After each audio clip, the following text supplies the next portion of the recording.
మరి ఏదైతే రాష్ట్ర ప్రభుత్వం మాలల మీద కక్ష కట్టి మరి తెలంగాణలో ఉన్నటువంటి 30 నుంచి 50 లక్షల మధ్య ఉన్నటువంటి మా మాలలందరి మీద కక్ష కట్టి ముఖ్యమంత్రి రేవంత్ రెడ్డి గారు మరి మాలలు లేకుండా చేయాలని మరి కక్షపూరితంగా ప్రయత్నం చేస్తున్నందుకు నిరసనగా మరి ఎస్సీ వర్గీకరణకు వ్యతిరేకంగా ఈరోజు మరి పరేడ్ గ్రౌండ్లో జరిగే సికింద్రాబాద్ పరేడ్ గ్రౌండ్లో జరిగే మాలల సింహగర్జనకు లక్షలాది మందితో జరిగే ఈ సింహగర్జనకు మా మహేశ్వరం నియోజకవర్గం నుండి కేవలం ఒక కందుకూరు నుండే 1500 మంది వస్తూ ఉన్నారు.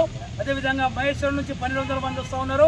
అదేవిధంగా తుక్కుడ నుంచి 600 మంది వస్తూ ఉన్నారు. మొత్తం కలిపి 4-5 వేల మంది ఇలా ఎంటైర్ మహేశ్వరం కాన్స్టిట్యున్సీ నుంచి అంటే కందుకూరు మురళి దగ్గర నుంచి మొదలు పెడితే ఆర్కేపురం సరూర్ నగర్ మరి ఇవన్నీ కూడా ఇలా తండోపతండాలుగా బయలుదేరుతా ఉన్నారు. మరి నేను విజ్ఞప్తి చేస్తా ఉన్నాను, ముఖ్యమంత్రి గారు నీకు అధికారం రావడానికి మరి మాలలందరూ కూడా ఉపయోగపడినారు. 50 లక్షల మంది మాలలు నేను అధికారం దించడానికి నువ్వు ముఖ్యమంత్రి కావద్దని చెప్పి కాంగ్రెస్ పార్టీ ఓడిపోవాలని చెప్పి బీజేపీ ఏజెంట్ మందకృష్ణ ప్రయత్నం చేసినాడు. మందకృష్ణ కావాలన్నా మనవాదం మందకృష్ణ కావాలన్నా నీ గెలుపు కోసం కృషి చేసినటువంటి మాలలు కావాలన్నా తేల్చుకోవాలని చెప్పి ముఖ్యమంత్రి గారికి ఈ ప్రాంతం నుంచి మేము సవాల్ విసురుతా ఉన్నాం. ముఖ్యమంత్రి గారు మీరు ఏమాత్రం కూడా చిత్తశుద్ధి ఉంటే ఇది మీ పాలిసా లేదా కాంగ్రెస్ పార్టీ పాలిసా వర్గీకరణ చేసేది? వర్గీకరణ చేస్తే నిజంగా మీరు వర్గీకరణ చేయాలని తలంపుంటే ముఖ్యమంత్రి గారు ఈ ప్రభుత్వంలో మరి ఈ ప్రభుత్వం మరి పూర్తిగా మా మాల ఎమ్మెల్యేలందరూ కూడా వ్యతిరేకంగా మీకు ఓటు వేస్తారనే మాట ఈ సందర్భంగా ముఖ్యమంత్రి గారికి తెలియజేస్తా ఉన్నాం.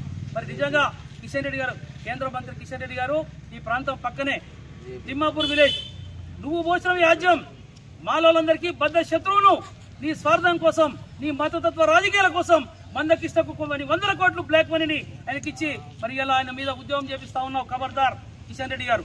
అట్లనే నేను ఇలా బీజేపీ నాయకులకు కానీ కాంగ్రెస్ లో ఉన్నటువంటి ముఖ్యమంత్రి గారు విజ్ఞప్తి చేస్తా ఉన్నాం, నీ అధికారం కోసం పనిచేసిన మాలలు కావాలన్నా నీ అధికారం రావద్దు, నీవు ముఖ్యమంత్రి కావద్దని చెప్పి కక్ష కట్టి పనిచేసిన బీజేపీ ఏజెంట్ మందకృష్ణ కావాలన్నా తేల్చుకోవాలని చెప్పి విజ్ఞప్తి చేస్తూ ఇలా వివేక్ గారి నాయకత్వంలో ఇలా మా మాలల మహాత్ముడు మా గడ్డం వివేక్ వెంకటస్వామి గారు ఒక తెగించి రాజకీయాలు చేస్తున్నారు. కాబట్టి ఇలా వివేక్ వెంకటస్వామి గారితో పాటు మా మాలలో 9 మంది శాసనసభ్యులు, పార్లమెంట్ సభ్యులు, శాసన మండలి సభ్యులు వారందరూ కూడా ఇలా వర్గీకరణకు వ్యతిరేకంగా ఈ నిర్ణయానికి వ్యతిరేకంగా ఇలా పరేడ్ గ్రౌండ్ లో మాలలో సత్తా ఏందో చూపించడానికి మేమంతా వస్తా ఉన్నాం. కాబట్టి మహేశ్వరం నియోజకవర్గం చూసినటువంటి మా సోదరులందరూ కూడా మరి స్వాగతం పలుకుతూ తప్పకుండా ఈ ప్రభుత్వాన్ని నిలదీద్దాం, మన హక్కుల కోసం పోరాడదాం.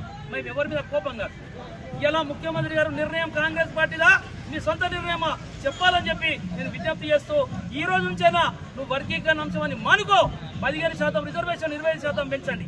మా అందరూ కూడా సస్యశ్యామలంగా ఉంటారు. అదేవిధంగా మా మాలకు అనేక 30 సంవత్సరాలుగా వెనుకబడిన మా మాల సోదరులకు ఒక 1000 కోట్లతోని మాల కార్పొరేషన్ ఏర్పాటు చేయమని చెప్పి నేను విజ్ఞప్తి చేస్తా ఉన్నాను.